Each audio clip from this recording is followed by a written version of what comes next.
انشاءاللہ عزوجل ہم 40 احادیث مبارکہ سننے کی سعادت حاصل کریں گے، وقتاً فوقتاً انشاءاللہ وہ اپلوڈ کی جائیں گی۔ 40 حدیث مبارکہ یاد کرنے کی، آگے بیان کرنے کی کیا فضیلت ہے،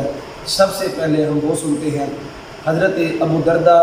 رضی اللہ تعالی عنہ سے مروی ہے، رحمت عالم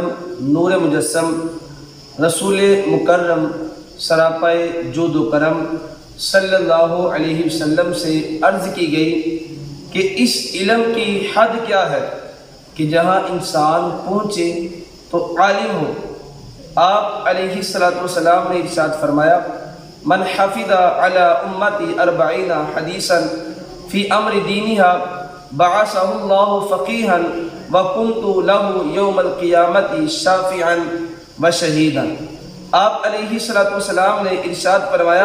جو میری امت پر 40 احکام دین کی حدیثیں حفظ کرے اسے اللہ عز و جل فقیہ اٹھائے گا اور قیامت کے دن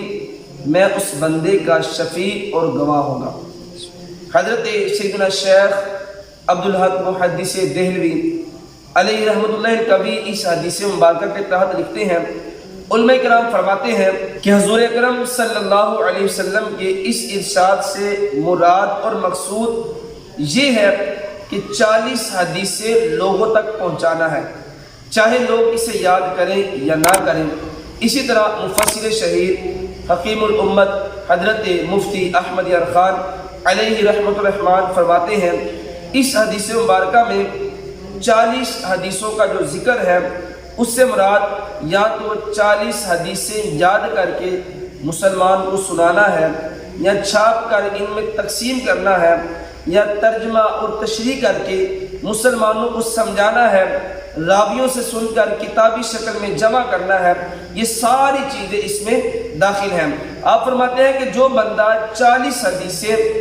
میری امت تک پہنچائے، اس سے مراد یہ ہے کہ قیامت کے دن اس بندے کا حشر علماء کے ساتھ ہوگا اور میں خصوصی طور پر ان لوگوں کی شفاعت کروں گا۔ صلو علی الحبیب صلی اللہ تعالی علیہ وآلہ